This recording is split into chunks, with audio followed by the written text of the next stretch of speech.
Saya tadi browsing, oh apa General Stadium itu. Saya nggak tahu ada nggak hubungannya dengan Matan, apalagi Matan komisariat gitu ya. Kalau nggak kampus itu. Sependek pemahaman saya ya urusannya biasanya sama kampus.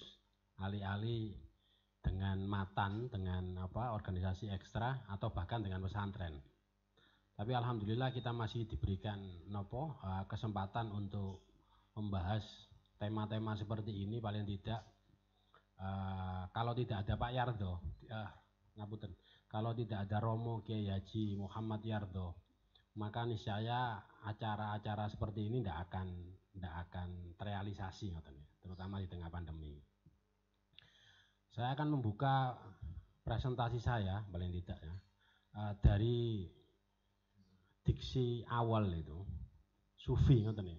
Oh, peran sufi milenial dan tantangannya.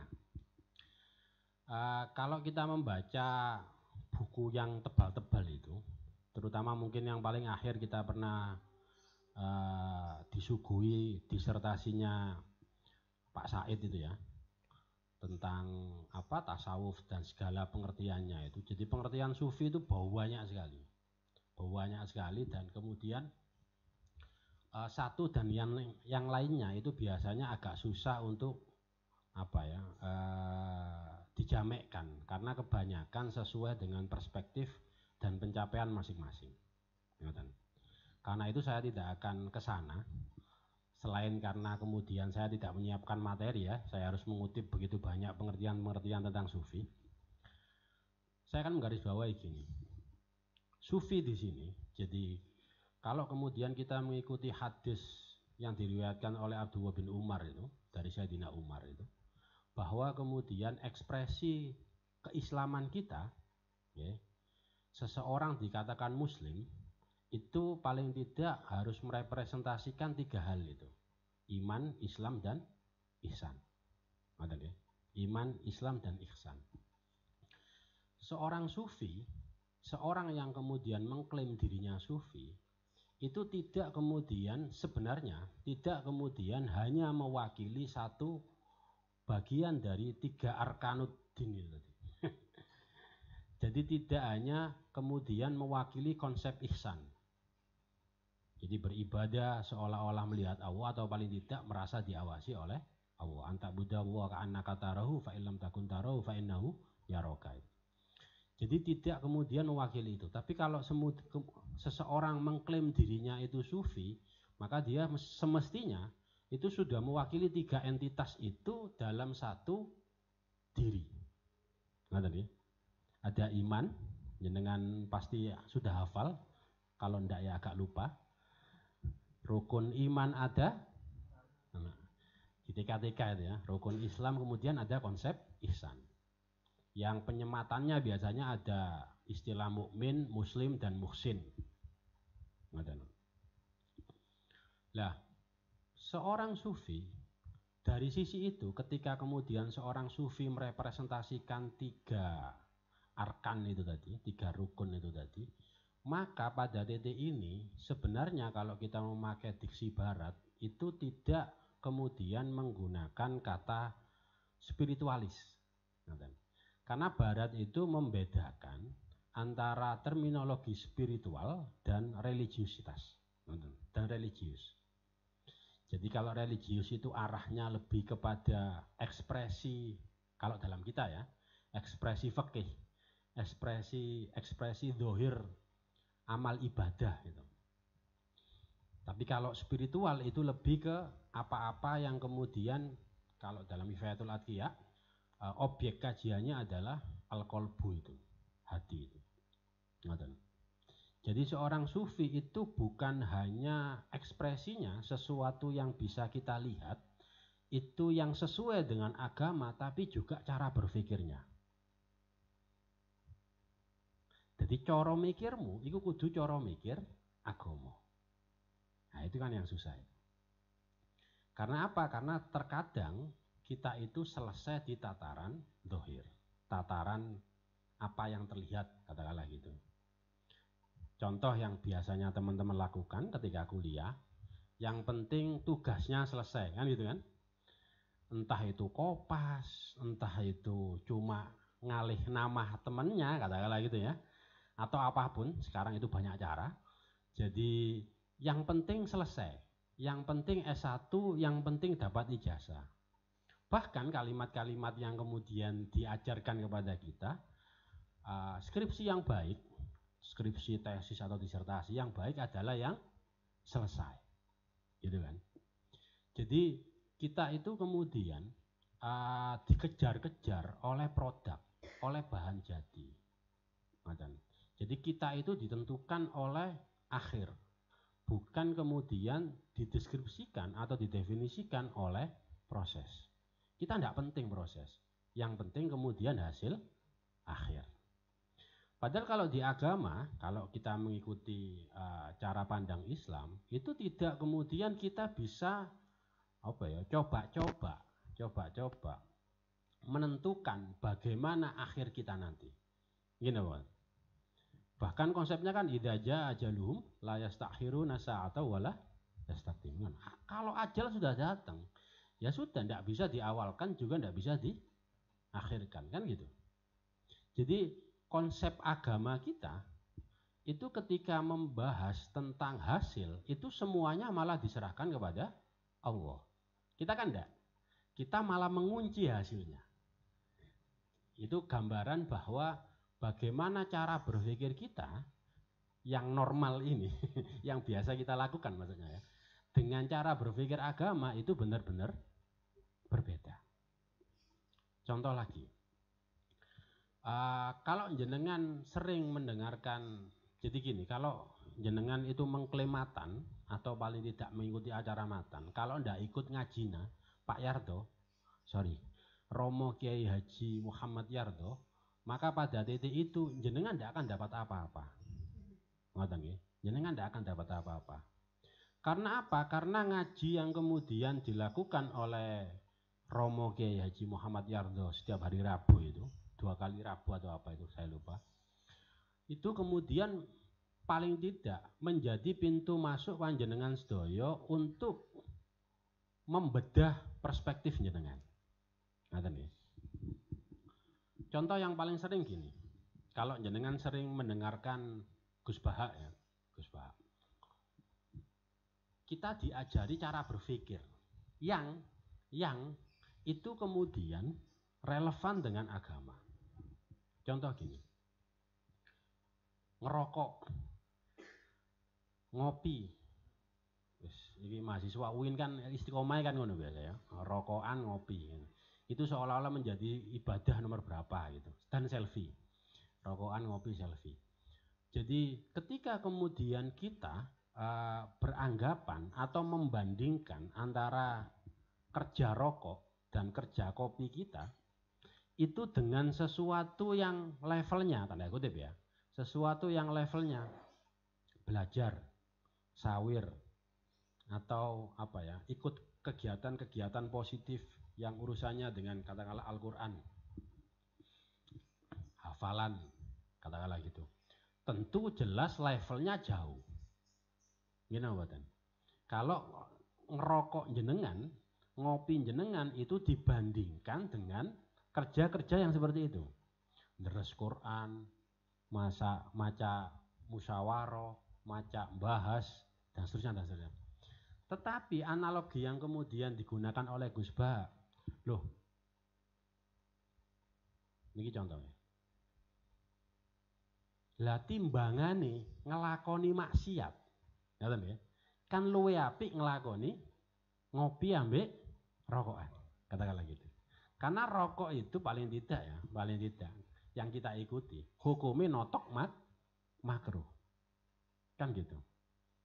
Itu salah satu contoh bahwa bagaimana kita mempersepsi apa yang kita lakukan sekarang ini agar kemudian relevan sesuai dengan syariat.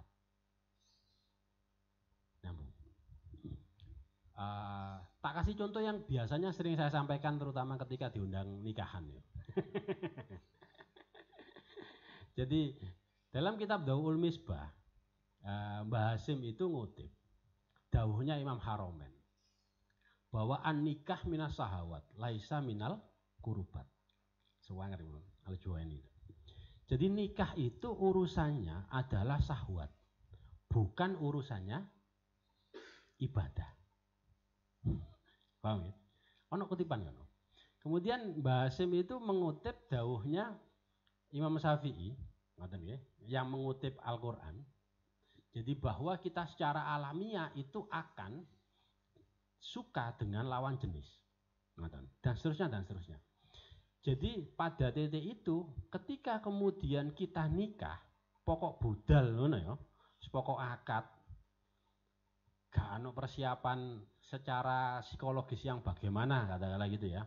Maka ya sudah, ya nikah urusannya syahwat. Ente kepingin rabi budal, mari wis. Tapi kemudian Hadratus Syekh itu mengutip dawuhnya Imam Nawawi. Tetapi ketika kemudian nikah itu diniati, contoh li ajli nasl, gawe anak, gawe anak itu salah satu niat dalam nikah yang kemudian relevan menurut syariat. Aku tak gawe anak, aku tak gawe anak. Itu relevan cara syariat. Soalnya Kanjeng Nabi di akhir di padang mahsyar itu akeh-akehan umat, katakanlah ngono. Atau li'itba'i sunnah, mengikuti sunnah. Atau niat-niat yang lain yang sesuai dengan syariat. Maka pada titik itu nikah itu menjadi ibadah. Menjadi domain ibadah. Ya. Jadi ada kemudian nikah-nikah yang tidak, terutama ketika tidak disadari bahwa itu bagian dari ibadah, dan nikah-nikah yang kemudian itu menjadi bagian dari ibadah. Meskipun kemudian ketika melakukan rukun-rukunnya dan seterusnya itu dilakukan sesuai dengan konsep fikih. Jadi pada titik ini hadis innamal a'malu binniyat wa innamal likulli imri'in ma nawa itu menemukan relevansinya. Jadi penting kemudian kita mampu berpikir apa sih yang sebenarnya kita lakukan ini, dan apa yang motivasi dalam melakukan ini, apakah kemudian sesuai dengan syariat. Nyambung ya. Jadi kumang. Tak baleni titik. Konsep sufi itu kemudian mewakili paling tidak ekspresi baik zahir ataupun batin. Yang kalau dalam terminologi barat itu dibedakan antara spiritualitas dan religiusitas. Kita seorang muslim itu kemudian tidak membedakan dua terminologi ini. Karena apa? Karena ekspresi keberagamaan kita baik secara zahir dan batin itu sudah sebenarnya ya diajarkan di dalam agama ini. Meskipun terkadang kita biasanya lebih selesai di fikih daripada kemudian melanjutkan ke ngaji-ngaji tasawuf dan seterusnya.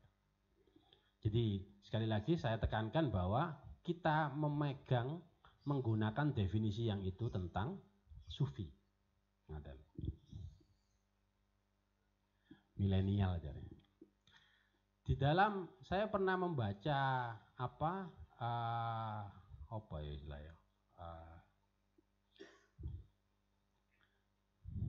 ada sebuah acara namanya IJIS itu kemudian memberikan kayak proposalnya katakanlah gitu ya, tawarannya untuk kemudian mengirimkan tulisan-tulisan itu. Di sana dikutipkan bahwa ada dua kata kunci ketika kita menggambarkan industri 4.0. Saya kira 5.0 jadi. Tapi kita ke sana dulu. Di dalam industri 4.0 ada dua kata kunci, satu speed, dua agile. Gitu ya. Jadi kalau kita berbicara tentang industri 4.0, kata kuncinya itu pokoknya segala sesuatu harus cepat, tapi cepat tidak asal cepat, tapi harus agile. Agile itu lincah, ngerti ya? Gak awakmu cepat mari mau nabrak, enggak. Tapi apa caranya cepat tapi iso iso lincah. Bahasa paling gampang gitu. Lah, kalau kita sadari ya cara-cara hidup kita sekarang, kita itu bagi yang punya kuota dan HP-nya lumayan bagus, itu pasti hidup kalian akan didriven, akan disetir oleh HP kalian. Gitu mboten? Dengan alasan apapun. Aku tak tuku HP sing apik agar kemudian PDF-ku akeh. Padahal kita agak susah, terutama saya ya, ketika membaca menggunakan HP. Saya lebih nyaman ketika moco nggawe buku. Tapi terserah. Intinya adalah bahwa hidup kita itu kemudian banyak didriven oleh gadget kita. Entah Facebookan, entah apapun lah, entah apapun. Jadi salah satu pencapaian teknologi adalah bagaimana kemudian teknologi itu bisa menjadi sangat personal. Ya? Bagaimana kemudian teknologi itu seolah-olah menjadi bagian dari diri kita. Kan ya? Cara awak dhewe budal mrene iki mang, HP-ne kari, kira-kira balik tak gak? Balik. Kira-kira balik. Kan ngono. Karena apa? Karena itu sudah menjadi bagian dari diri kita. Karena itu salah satu metode yang kemudian digunakan ketika mengembangkan alat-alat gadget lah di era ini adalah bagaimana kemudian itu menjadi sesuatu yang benar-benar personal. Benar-benar personal bagi diri kita. Karena itu awak dhewe ate gawe kalau kita buat Facebook atau apa itu pasti ada fotone, ono pilihan-pilihan pengaturane dan seterusnya. Lah, orang-orang di era ini terutama itu sangat-sangat kemudian berbanding terbalik dengan apa-apa yang terjadi kira-kira 3 atau 4 dekade yang lalu. Saya yang kelahiran tahun 80-an itu dulu ketika kecil iku mbayangno telepon-teleponan ngene. Halo. Itu kemudian terwujud ketika zaman jenengan. Ketika saya pertama kali lihat Power Rangers tahun 9 berapa itu? 2 atau 9 berapa itu? Yang buatan Amerika itu di bioskop itu. Itu kemudian bayangno HP bisa buat telepon, kemudian manggil Megazord katakanlah gitu ya. Itu sudah kerennya masa Allah itu. Dan ternyata di era kita itu kan terwujud semua. Terlepas kalian mungkin sebagian besar tidak bisa beli itu ya. Atau malas beli jam yang bisa telepon. Dan seterusnya itu. Jadi karena itu kemudian dalam pendekatan manajemen itu ada bahasa kayak gini. Apa yang kita pikirkan sekarang itu di 20 tahun yang akan datang itu pasti terwujud. Ngerti ya? Karena itu kemudian panjenengan mungkin sebagian yang kuliahnya jurusan tarbiyah atau pendidikan, penting diingat bahwa kita menyiapkan mahasiswa kita atau murid kita itu tidak untuk era sekarang, tapi untuk 20 tahun yang akan datang. Ketika mereka sudah lulus kuliah, katakanlah gitu ya, ketika mereka sudah menyelesaikan sekolahnya dan kemudian memutuskan untuk bekerja, mereka siap. Itu pembahasan manajemen, katakanlah gitu ya, di beberapa dekade ke belakang.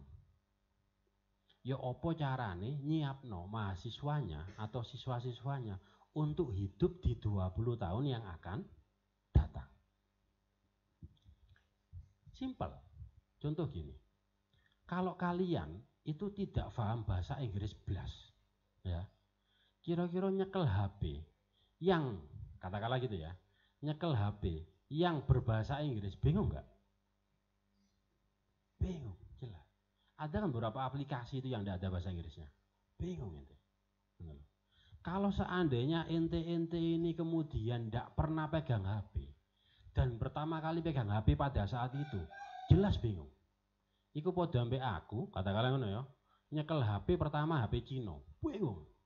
Iki opo? Yang dahulu itu lebih banyak HP Nokia. Baru kemudian pindah HP Cina. Iku nyekel tok lho bingung. Nyekel tok lho bingung. Iso diistikharoi bareng ya. dan seterusnya itu. Jadi ketika kemudian sekali lagi saya ingatkan bahwa yang saya sampaikan tentang penyiapan itu ya, itu adalah sebuah kalimat yang sering diucapkan ketika kalian jenengan kuliah di manajemen. Jadi asumsinya kalimat seperti itu sudah ada di 10-20 tahun yang lalu. Apalagi di era sekarang. Kalau kalian punya teman-teman yang kuliah di IT, itu dosennya dengan mahasiswanya, iku luwe cepet mahasiswa. Dosen itu purba, Pak. Dosen itu purba. Ditakoni teman-teman IT itu lebih banyak belajar di YouTube. Karena apa? Karena di kampusnya, terutama yang kampusnya tidak terlalu bagus ya, itu kemudian benar-benar terlambat gitu loh. Jadi mereka kalau ingin pintar, ingin ngejar, belajarnya di mana? YouTube. Dan sekali lagi kalau kita berbicara teknologi, itu masa expirednya, apa istilahnya? Masa expirednya itu lebih cepat. 3 bulan, 6 bulan itu wis entek bisa. Wis gak payu bisa.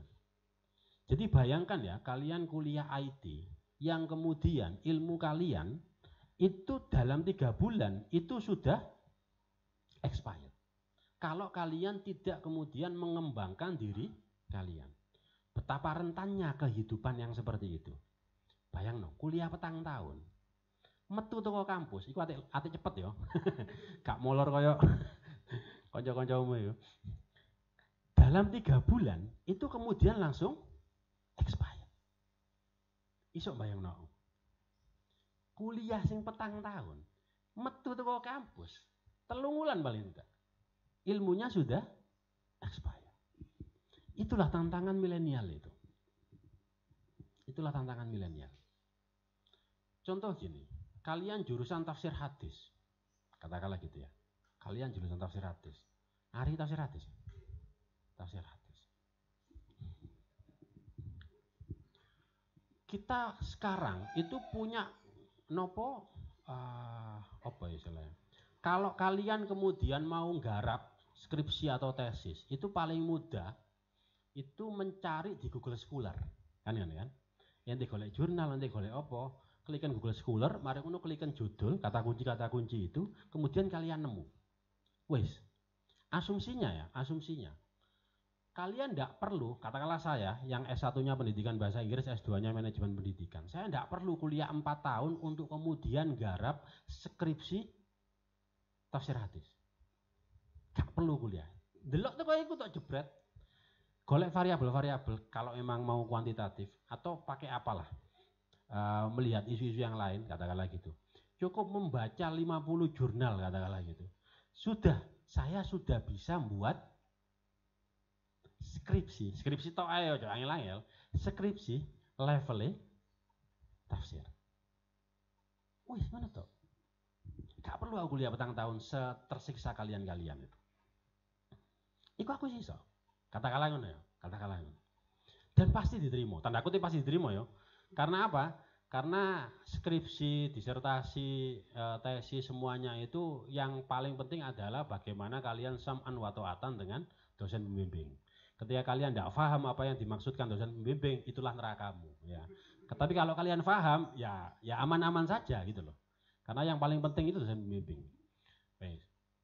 Jadi kita punya jurnal segitu banyak tentang, katakanlah gitu ya, akses sebegitu banyak tentang jurnal-jurnal yang membahas di prodi tafsir hadis. Kita punya tafsir sebegitu banyak, katakanlah gitu. Bahkan kalau di Google itu kan, awak ini gak perlu moco, diklik isok cerita ya. Namun ya. Atau kita cari penggalan-penggalan di YouTube yang kemudian membahas salah satu tema di dalam tafsir. Sekarang pertanyaannya, di antara sekian banyak gadget, di antara sekian banyak privilege, keistimewaan-keistimewaan seperti itu, ada Google, ada YouTube, ada Google Scholar dan seterusnya.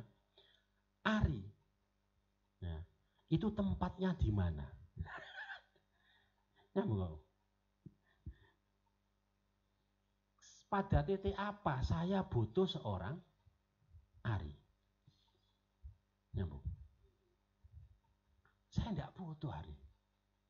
Kalau seandainya Ari itu hanya menggantikan, tanda kutip ya, atau skillnya itu bisa dikompensasi oleh hal-hal itu. Entah YouTube, entah apa, entah Google Scholar, entah apa. Ari durung tahu Pak nulis jurnal, katakanlah gitu ya. Skripsi yang bukuan, nanti gak molor. Katakanlah gitu. Ari tidak bisa kemudian menjelaskan dengan fasih seperti YouTuber itu. Terus posisinya Ari ada di mana? Itu berlaku bagi setiap dari jenengan-jenengan itu. Kira-kira kuliah jenengan 4 tahun, entah jurusan apapun itu kira-kira menempatkan diri kalian itu di mana? Meskipun kita masih punya privilege bahwa, contoh gini, K13 itu mulai di kurikulum K13 itu mulai digaungkan, katakanlah gitu ya. Itu kira-kira ya 2012-2013 itu. Karena itu namanya K13 oleh Pak No itu. Ya. Tapi dari sisi teori, itu sebenarnya sudah muncul 2006-2005. Hampir satu dekade sebelumnya. Untuk kemudian dijadikan undang-undang dan dijadikan sebuah kurikulum yang baku, itu paling tidak butuh hampir satu dekade. Nyambung. Jadi kita itu paling tidak, itu terlambat secara nasional ya.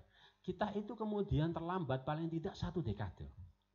Ketika kita mengikuti tren yang lalu. Kalau sekarang mungkin agak lebih cepat lagi. Jadi kita masih diuntungkan, katakanlah gitu ya, kita masih diuntungkan oleh kenyataan, fakta bahwa masyarakat kita juga, katakanlah gitu ya, juga seterlambat itu. Ya, juga seterlambat itu. Jadi kayak Ari atau siapapun lah yang kuliah di UINSA itu masih akan tetap bermanfaat, tanda kutip ya, keilmuan kuliahnya paling tidak selama 10 tahun. Di atas itu kalian sudah akan menjadi fosil. Kalau kalian jadi guru, kalian hanya akan fokus pada nggawe RPP, laporan administrasi, ya apa carane tunjangan mutu, dan seterusnya. Kalian akan disebutkan hal-hal seperti itu gitu loh. Kalian tidak akan kemudian macak nulis, macak nggawe buku, nulis jurnal atau apa, tidak akan. Gitu loh. Kalian akan dibingungkan dengan anak kalian yang harus sudah masuk SD atau apa, atau yang jomblo-jomblo, wah ya kemarin ini mati ya rabi-rabi, dan seterusnya itu. Jadi yang ingin saya tekankan adalah bahwa ada sebuah fase percepatan atau fase kadaluarsa yang kemudian dipercepat di era ini. Karena itu kemudian menjadi agak menakutkan bagi kita ketika kita melihat, ketika kemudian kita benar-benar dipercepat di era pandemi ini. Pondok Al-Jawi, katakanlah gitu ya, itu basis masanya adalah mahasiswa. Ketika tidak ada mahasiswa, kemungkinan besar,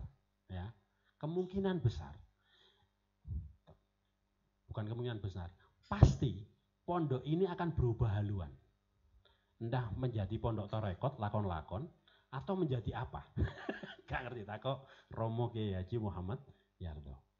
Kan gitu.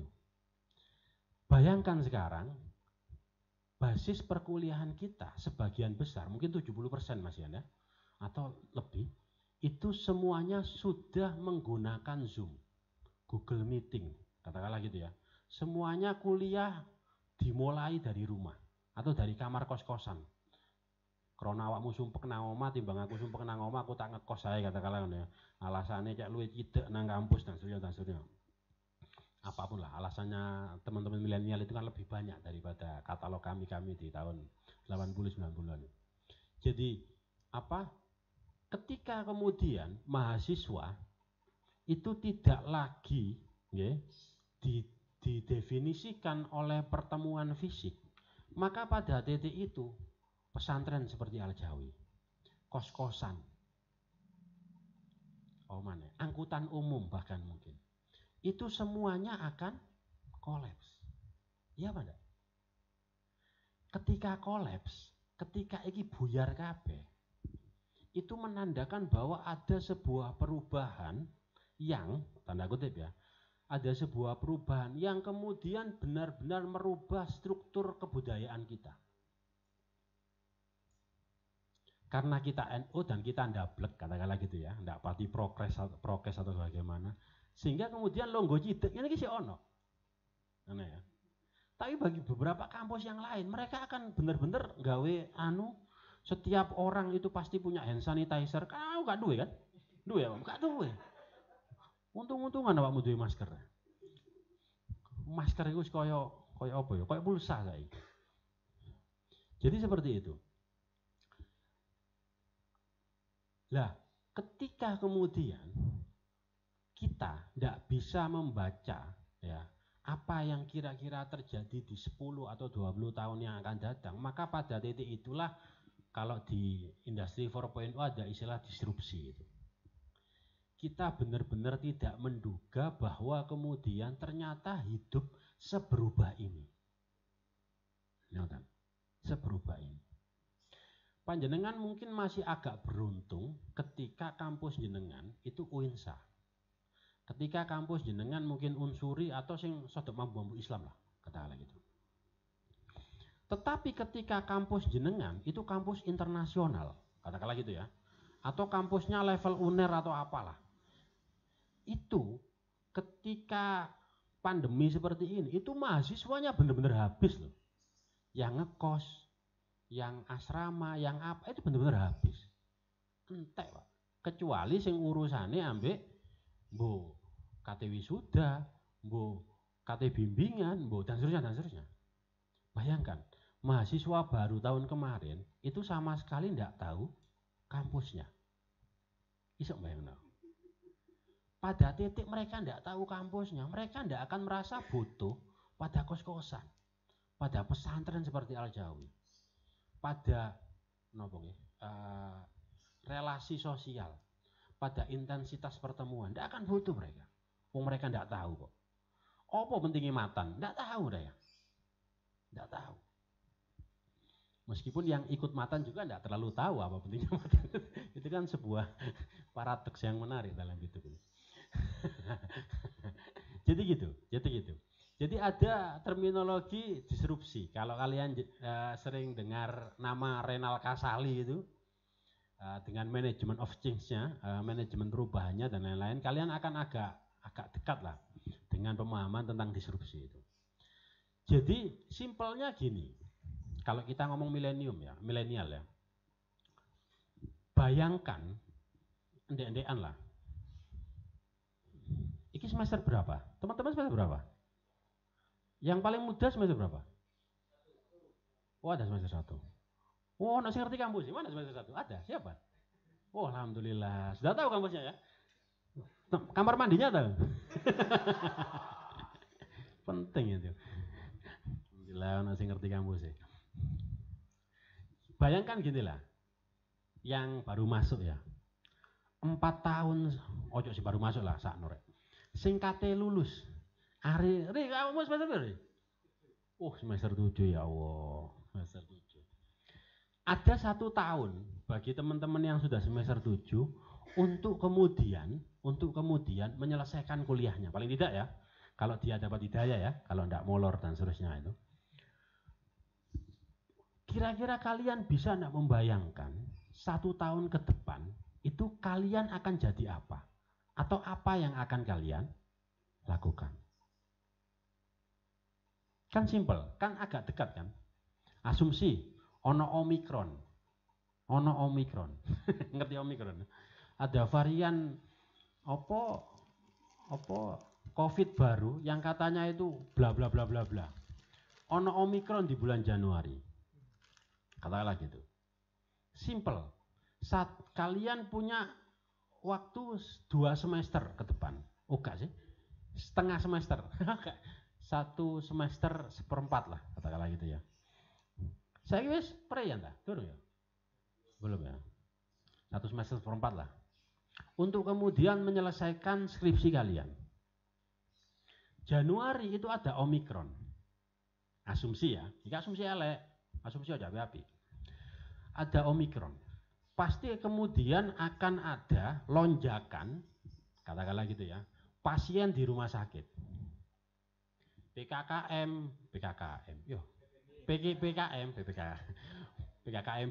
PPKM dan seterusnya itu terjadi, paling tidak itu indikator mudahnya adalah ketika institusi kesehatan itu sudah tidak lagi mampu menampung pasien.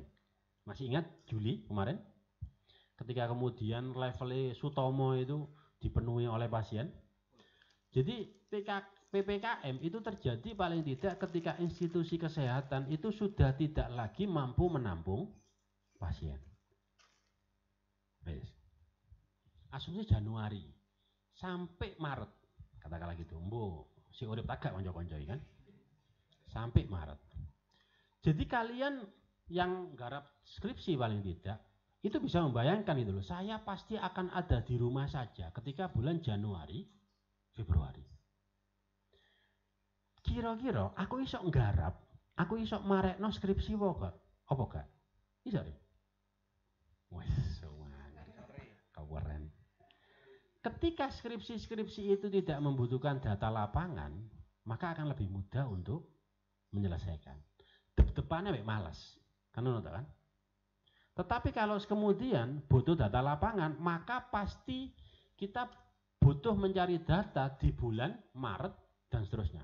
Pokok Januari, Februari gak esok golek data.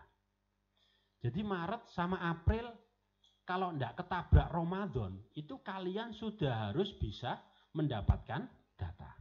Sehingga ketika Ramadan, kalian tinggal eksekusi. Simpel kan? Hitung-hitungan kan gampang.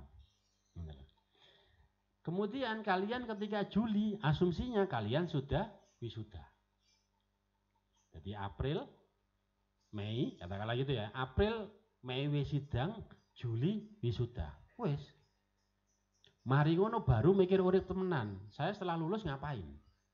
Kan gitu kan? Saya setelah lulus ngapain? Tafsir hadis, iku atik lulus. Dadi opo? Dadi opo? Mudin itu paling tidak sak kampung itu satu RW apa nih? Bayangkan ya. Satu angkatan tafsir hadis kira 100 itu bersaing dengan mudin sepuh-sepuh yang kadang itu ndak mau untuk digantikan. Ngene mboten? Gak kelem diganti, Pak. Nah, bukan hanya loh. Ndak mau, beneran ndak mau itu. Padahal gak pati oleh apa-apa ya. Tapi gak gelem teman diganti. Setiap tahun ada 100 lulusan, katakanlah gitu ya. 100. Padahal mudin desa kalian itu sik urip dan gak gelem diganti. Walhasil kalian jadi apa?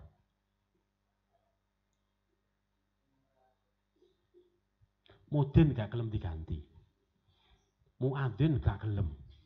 Imam masjid apa rawatib gak gelem. Entek ngono. Takmir itu urusannya politis. Jadi kalian baru bisa jadi takmir itu paling cepat itu 3 tahun 5 tahun. Baru bisa menggulingkan kekuasaan. Takmir sebelumnya. Weh, kira-kira jadi apa? Setiap tahun ada 100 lulusan dan tidak ada takmir yang mati setiap hari. Atau tidak ada mudin yang mati setiap hari. Jadi apa? UIN itu sangat rentan. Jurusan apa? Yang paling selamat mungkin tarbiyah UIN. Sing liyane iku medeni kabeh. BKI. Wah. BK dalam satu sekolah itu berapa? 2, 3. Dan mereka enggak mati-mati loh. Iya enggak? Maksudnya enggak tergantikan kan? Sampai beliau ada tawaran kerja yang lebih baik atau apa. Wis. Setiap sekolah sakmono akene sekolah itu BK-nya enggak akan terganti. Apa meneh awakmu tambah I, BKI. Apa bedanya BK sama BKI gak paham aku. Pokoknya intinya itu. Nyambung ya. Terus kalau seandainya seperti itu, ketika melihat fakta ya, itu kan fakta itu ya. Fakta di lapangan seperti itu. Kira-kira kalian itu harus gimana? Mudin gak mungkin. Takmir gak mungkin. Imam rawatib gak mungkin. BK gak mungkin. KP kok gak mungkin kayak ada UIN. Gini apa tuh?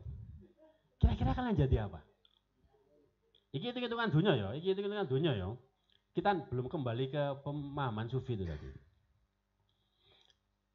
Karena itu kemudian salah satu hal yang harus dicari ketika kalian kuliah terutama adalah distingsi.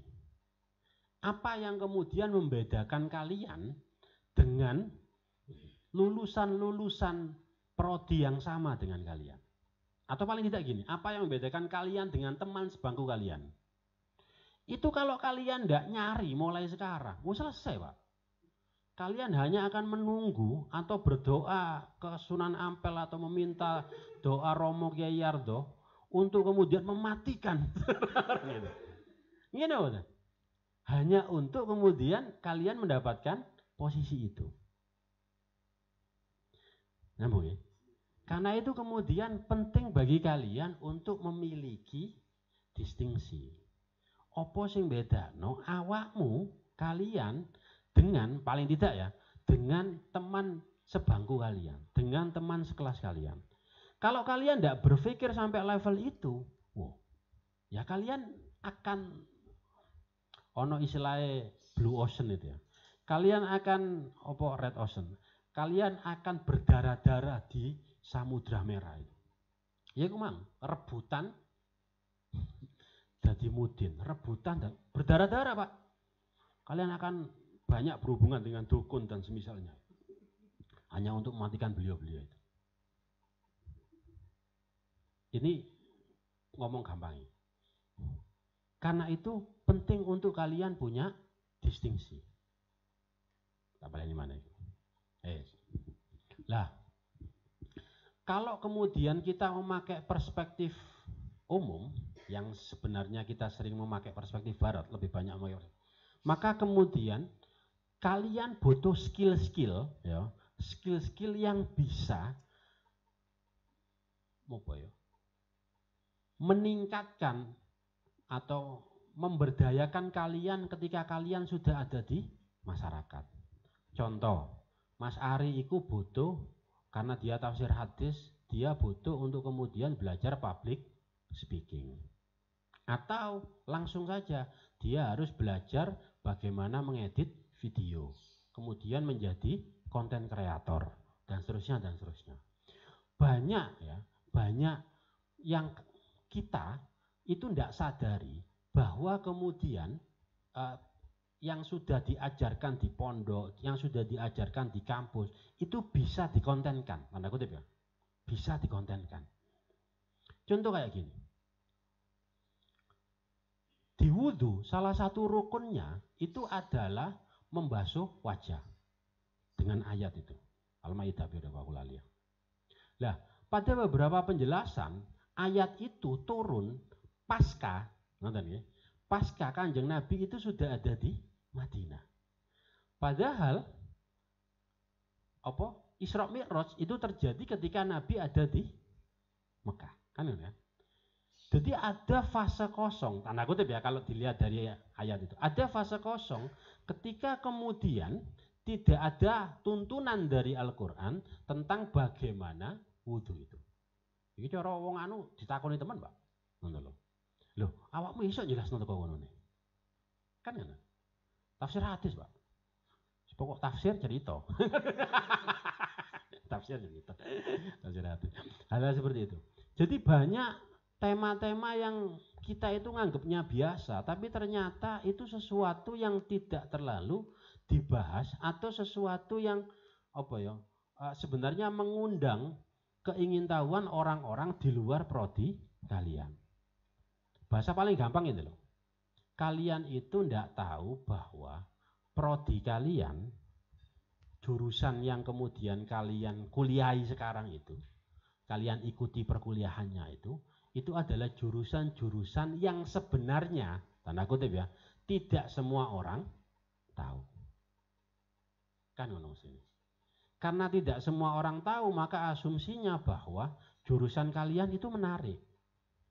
Simpelnya, jurusan kalian, apapun yang kemudian diajarkan di kuliah kalian, itu bisa dikontenkan. Bahasa simpelnya ngono. Bahasa simpelnya ngono. 2017, ketika saya ada di Magha, ono Magha biyen ngono ya. Pas dolen nang Kang Sam itu, saya pernah tak ketemu dengan senior angkatan SMA, itu kuliah S3 di UIN. Beliau itu kemudian membukukan, nah itu sebenarnya itu, membukukan tugas-tugas kuliahnya. Itu dari sak buku. Tugas-tugas kuliahnya, itu dari sak buku. Yang saya, alumni UNESA, itu tidak pernah kepikiran, oh ternyata iso didadekno buku. Dan ono sing kober tuku. Paling kan bukan nyata, kober tuku. Ngono loh. Kalau seandainya kalian membukukan setiap tugas-tugas yang kalian sudah kerjakan, ngono loh, yang ada di kuliah kalian, itu sudah di buku. Dan paling tidak namamu itu sudah tercatat sebagai penulis. Kan ngono. Oh, selesai gue. Kalian kan tidak pernah berpikir seperti itu. Saya aja tidak pernah berpikir seperti itu. Oh, ternyata isok jadi penulis sesederhana itu.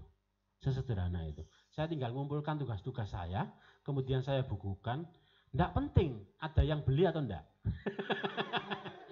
Yang penting adalah kemudian paling tidak di Google Scholar saya itu tertulis bahwa saya adalah penulis.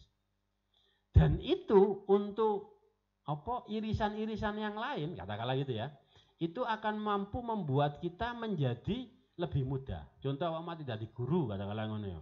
Oleh tunjangan lebih cepat, pengangkatan jabatan lebih cepat dan seterusnya itu. Nah, itu adalah salah satu apa istilahnya?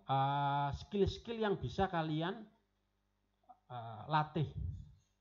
Entah public speaking, entah konten kreator, ngedit video dan seterusnya. Itu salah satunya.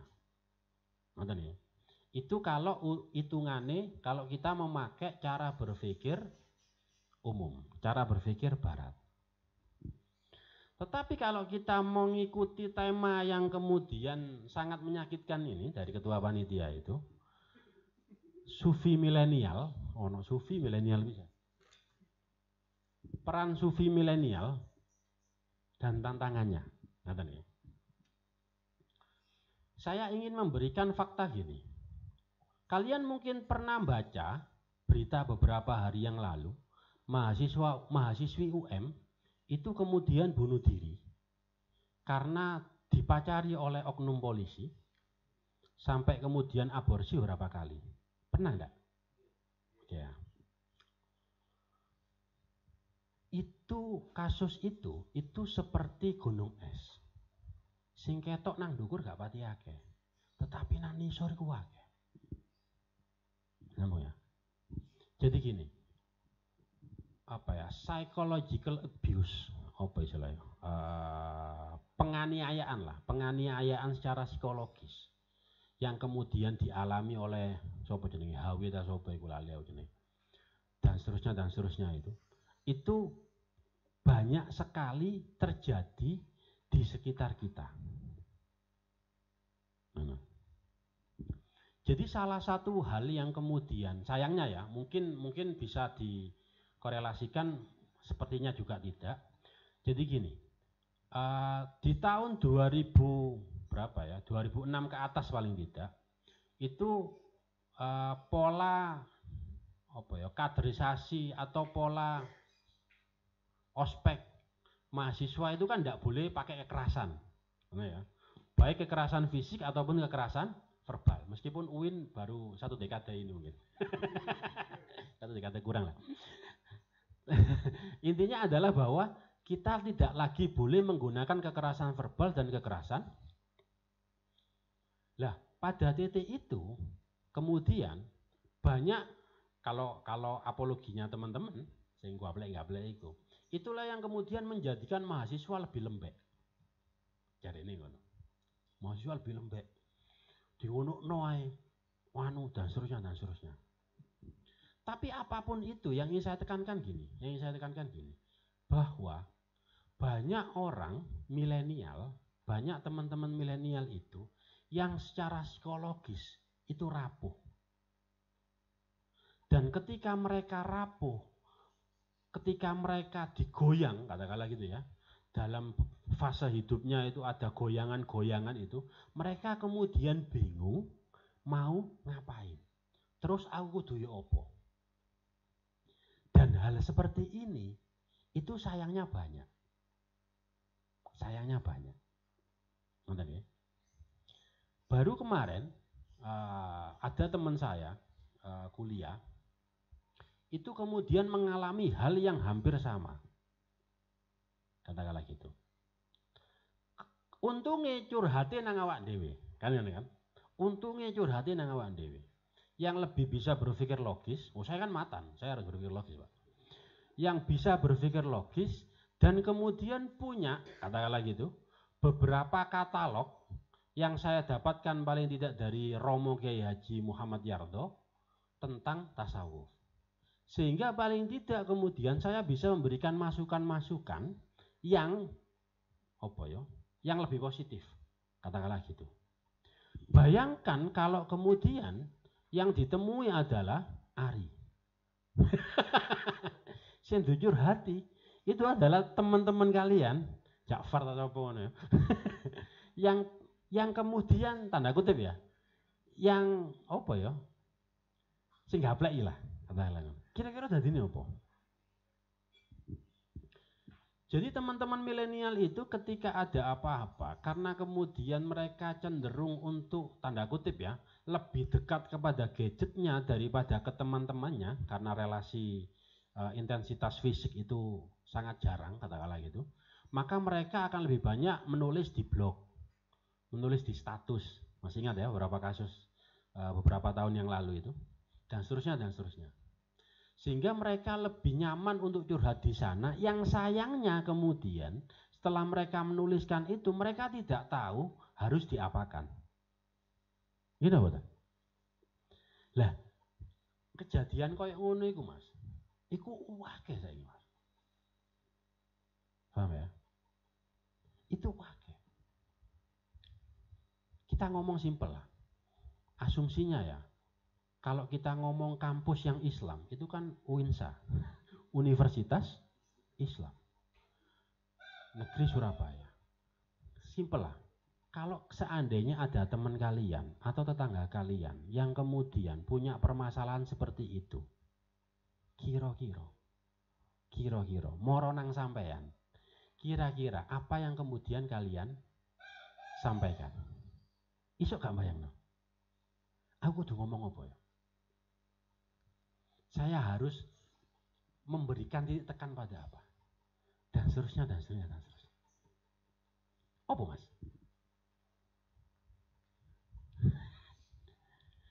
Loh, itu salah satu beban rutbah kalian ya. Karena kalian Islam.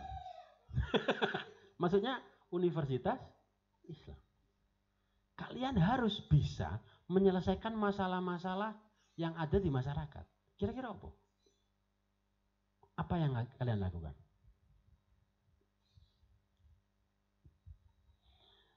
Pernah kejadian gini di pondok saya tuh, di rumah itu. Itu sama-sama kosongnya ya dengan mungkin yang terjadi pada panjenengan sekarang itu. Suatu ketika di pondok saya itu ada anak-anak kesurupan. Ono arek kesurupan. Pas waktu itu kate ngaji ya. Kate ngaji, ketok arek-arek. Lapor. Niku Mas, wonten lari kejinan.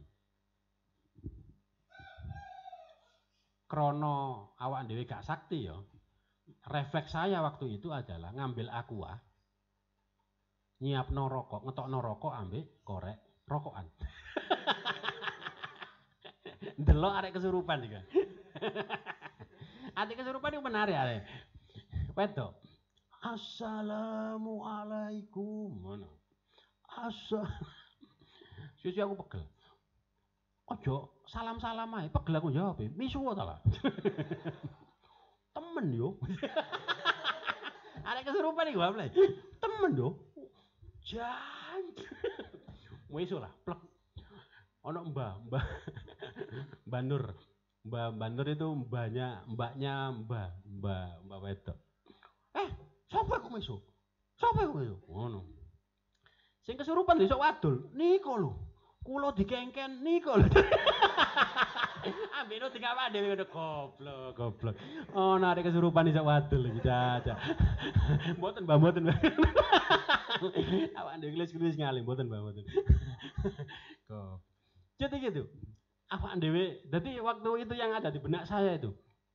Oh, apa ya? Aku mondok pirang-pirang tahun nang ploso iku, ati ana arek kejinan iku diwacakno apa ya? Pontek, Pak. Tak eling-eling gak ana aku biyen mata pelajaran ngilang izin. Tak eling, aku biyen ngapalno Alfiyah 1000 iku lapo wae. Bener-bener ndak ada. Ya, bener-bener ndak ada. Sampai kemudian saya ingat ceritanya Gus Autor. Gus Autor itu cucunya Yaida itu. Ketika ada seorang kiai yang mencurhatkan, katakanlah gitu, pesantrennya banyak kesurupan itu, kemudian diminta untuk disuruh untuk membacakan sholawat Maria. Ikut toh. Dan itu di luar pelajaran di kelas, di luar kelas. Iku cara aku gak tahu apa jenenge serawung kali Gus Autor, katakanlah gitu ya. Itu saya tidak akan pernah dengar cerita itu. Oh ternyata kudu ake-ake diwacana sholawat Maria. Dan seterusnya, dan seterusnya. Lah, pada titik itulah Mas. Itulah yang kemudian saya tanyakan kepada jenengan. Kira-kira ketika panjenengan itu dihadapkan pada permasalahan-permasalahan seperti itu, kira-kira apa yang kemudian harus kalian lakukan? Pada titik kalian itu tidak pernah ya langsung berkaitan dengan hal-hal sing urusannya psikologis gitu. Atau bahasa gampangannya itu sing objek kajiannya itu kolab itu. Karena itu kemudian penting bagi kalian paling tidak ya untuk melengkapi diri kalian di luar kelas. Kalian tidak bisa hanya mengandalkan pembelajaran di dalam kelas. Dari fakta yang kemudian saya ceritakan itu tadi, dan dari fakta bahwa kita ketika kuliah itu tidak bisa hanya tercukupi dengan apa-apa yang ada di dalam kelas, maka pada titik itu penting bagi kalian untuk ikut matan. Nyambung ya? Loh, awakmu Mas, ati ono arek curhat nang awakmu, itu ndak ada referensi yang lebih tepat selain, katakanlah gitu ya, yang sudah dingajikan oleh Kiai Romo Kiai Yarto. Cara kalian untuk kemudian ya, menyibak, katakanlah gitu, menyibak atau mengungkap permasalahan-permasalahan yang ada pada milenial, itu alat bantunya itu hanya tasawuf. Dan itu paling tidak di dekat kita yang kita tahu, yang sangat representatif, otoritatif, itu hanya Romo Kiai Haji Muhammad Yarto.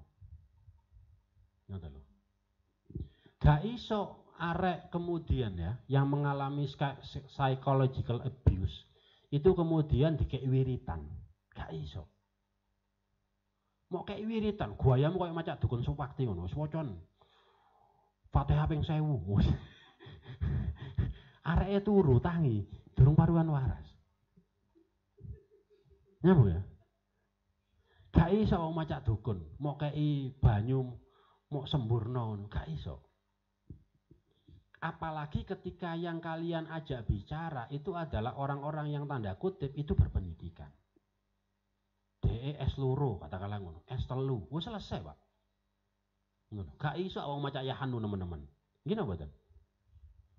Jadi ada fenomena seperti itu yang kemudian, tanda kutip ya, yang kemudian hanya bisa dijawab oleh peran-peran sufi milenial itu. Yang pada titik ini yang kita tahu otoritatif, katakanlah gitu ya, itu adalah Romo Kiai Haji Muhammad Yarto. Ngoten lho.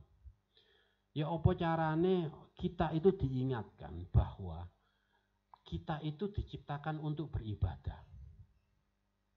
Kita itu diciptakan tidak untuk galau, tidak untuk sumpek, tidak untuk macak teraniaya, terdolimi, terabaikan, tersakiti, dan seterusnya. Kita itu diciptakan untuk ibadah.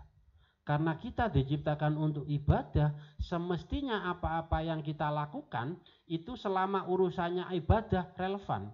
Kalau tidak ada urusannya sama ibadah berarti tidak relevan. Itu siapa yang bisa mengingatkan seperti itu?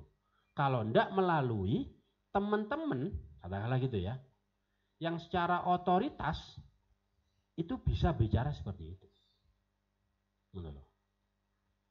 Jadi kalau kita ngomong,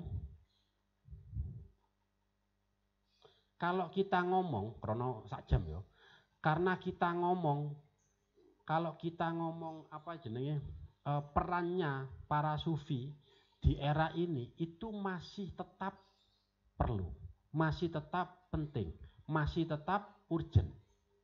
Tapi permasalahannya kemudian bagaimana, ya ini susah ini.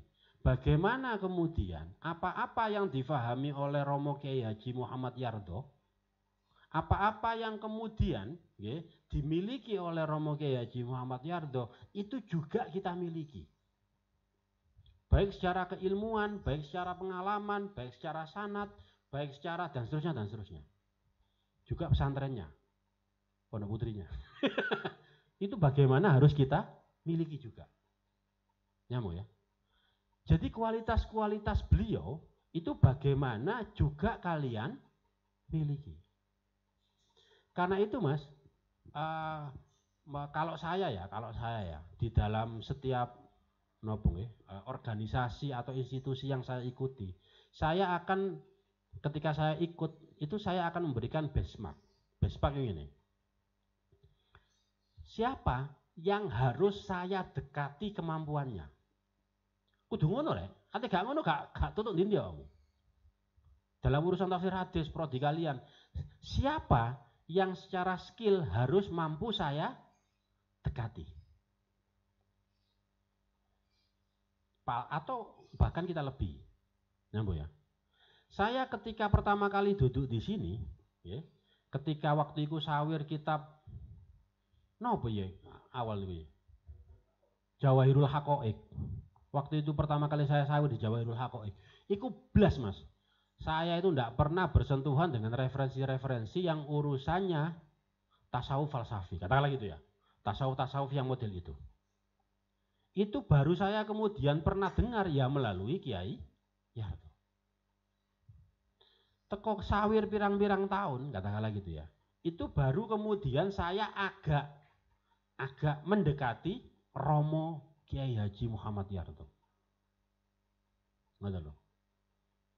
Karena itu penting kalau kita ngomong di matan ini, di matan UINSA, maka penting kalian untuk bisa mencapai benchmark kalian itu. Jadi hati awakmu kuliah nang tafsir hadis sapa? Saya harus mampu mendekati siapa? Secara skill, secara kemampuan. Nyambung ya? Itu penting ya. Nggak loh. Lah, pada titik apa-apa yang kemudian saya sampaikan itu, itulah yang kemudian menjadi peran dari seorang sufi milenial. Yang terakhir yang saya sampaikan adalah tantangannya. Ya. Di tahun 50-an itu NU mendirikan Jatem, Jam'iyah Ahli Thariqah Al-Mu'tabarah. Saya agak lupa tahun pastinya. Karena waktu itu banyak torekoh-torekoh yang kemudian tidak muktabar. Yang hanya mengandalkan tanda kutip ya macak klenik, katakan gitu, spiritualis, tetapi kemudian tidak mengedepankan syariat. Bahasa paling gampang itu. Karena itulah kemudian penting dibentuk Jatem agar kemudian kita tahu, masyarakat tahu mana yang muktabar dan mana yang tidak. Mana yang tersambung sampai Kanjeng Nabi, mana yang tidak. Mana yang masih melaksanakan syariat, mana yang tidak. Lah, perlu kalian tahu bahwa di era kita sekarang ini, seseorang yang mengklaim diri sufi dan seterusnya itu secara skill set itu agak dekat dengan teman-teman yang jadi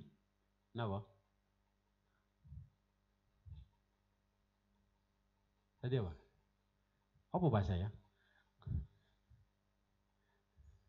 Apa bahasa ya?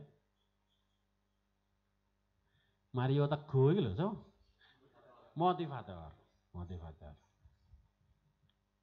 Yang jadi motivator secara skill set. Ya.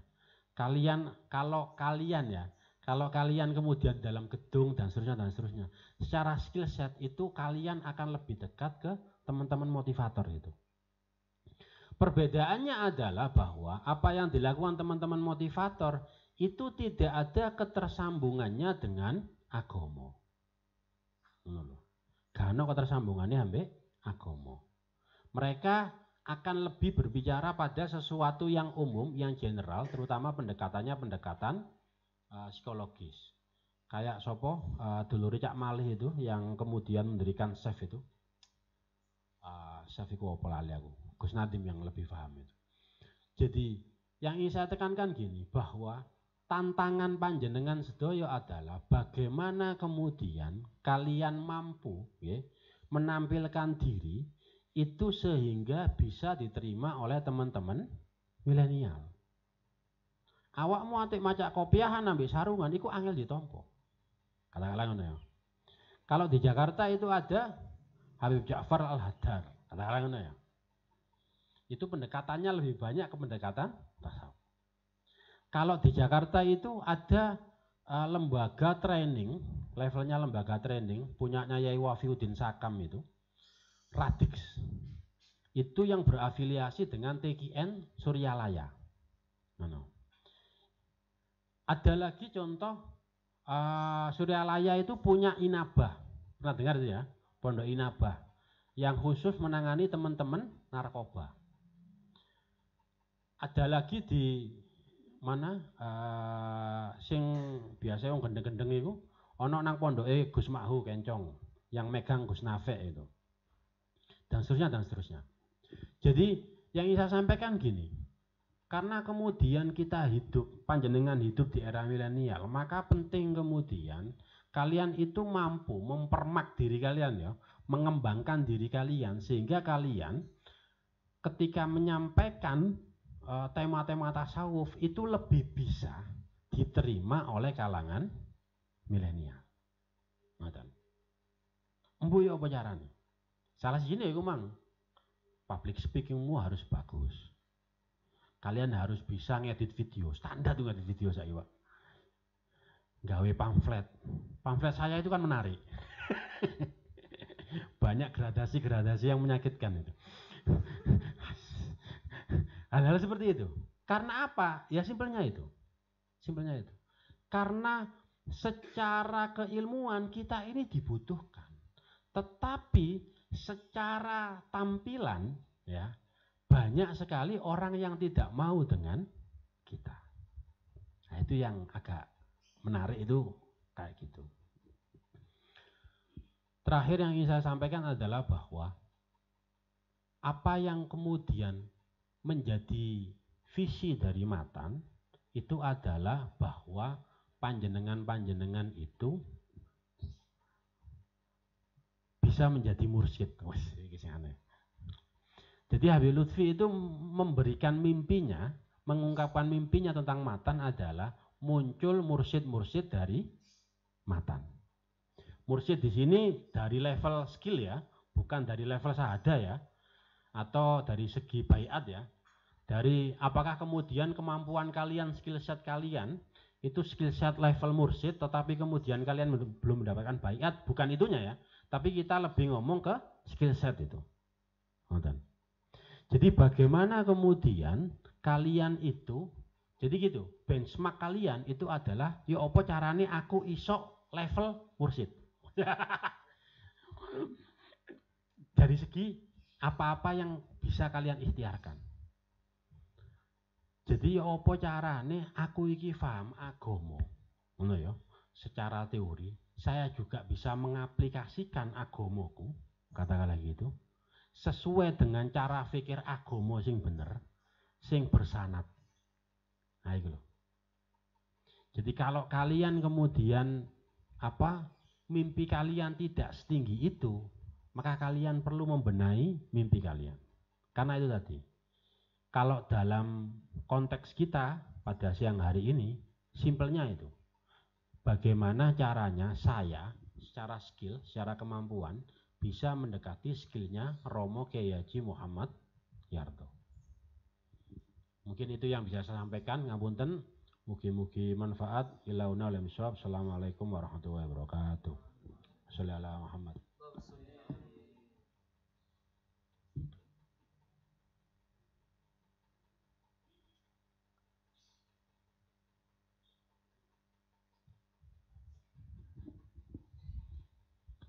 Terima kasih disampaikan kepada Gus Miftahul Haq atas pemateri, atas yang disampaikan tadi.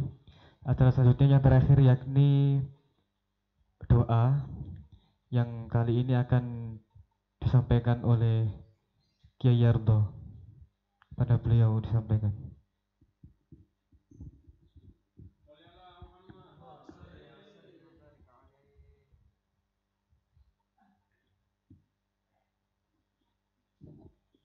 Assalamualaikum warahmatullahi wabarakatuh.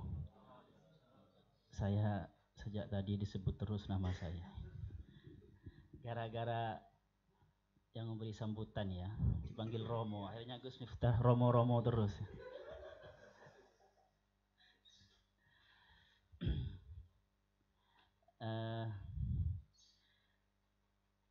Saya ingin tadi itu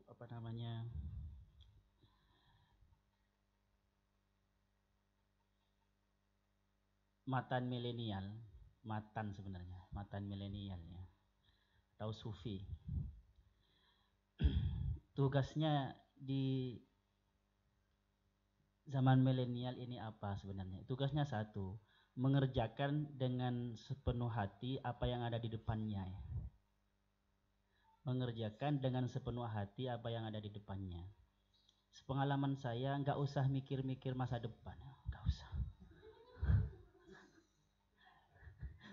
Nanti ada jalan sendiri itu. Asalkan ya mengerjakan sepenuh hati dengan sungguh-sungguh tugas yang ada di depannya itu.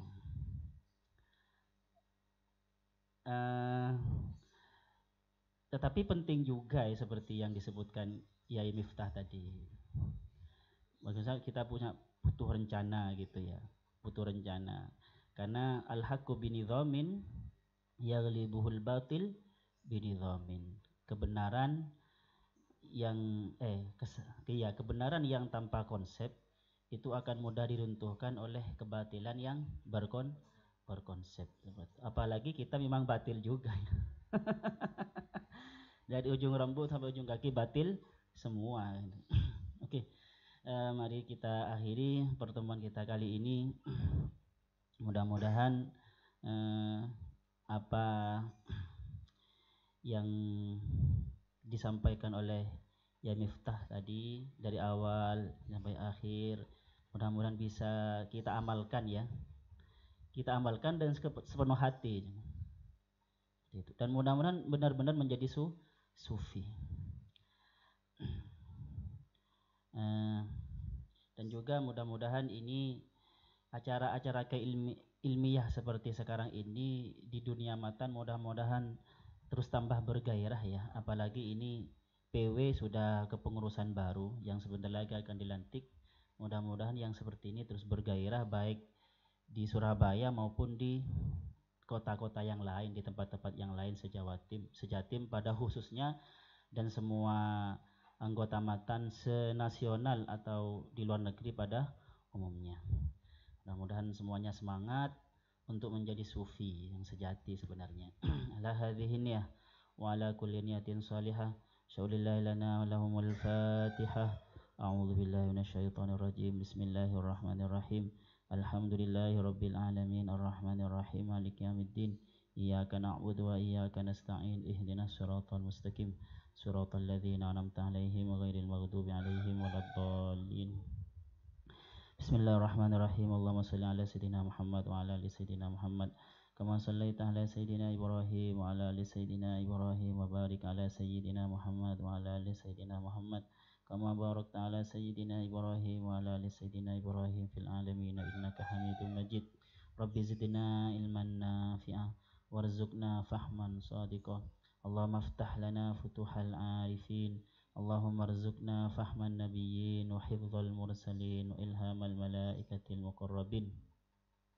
اللهم فقهنا في الدين وعلمنا التأويل وجعلنا من العالمين العاملين المخلصين الصديقين. اللهم اجعل كل منا من العارفين بك والمرضيين عنهم ومن المقيمين الصلاة ومن ذرياتنا. اللهم اجعل كل منا من ورثة الأنبياء صلوات الله عليهم واجعل كل منا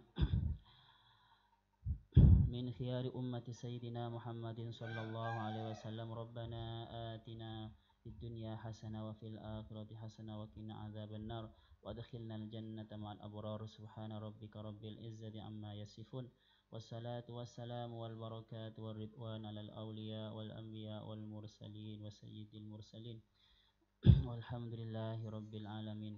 ربنا تقبل دعانا برحمتك وبمغفرتك وبجاه نبيك المصطفى سيدنا محمد صلى الله عليه وسلم وبسر الفاتحة. أعوذ بالله من الشيطان الرجيم. بسم الله الرحمن الرحيم. الحمد لله رب العالمين الرحمن الرحيم مالك يوم الدين إياك نعبد وإياك نستعين اهدنا الصراط المستقيم صراط الذين أنعمت عليهم غير المغضوب عليهم ولا الضالين. Assalamualaikum warahmatullahi wabarakatuh.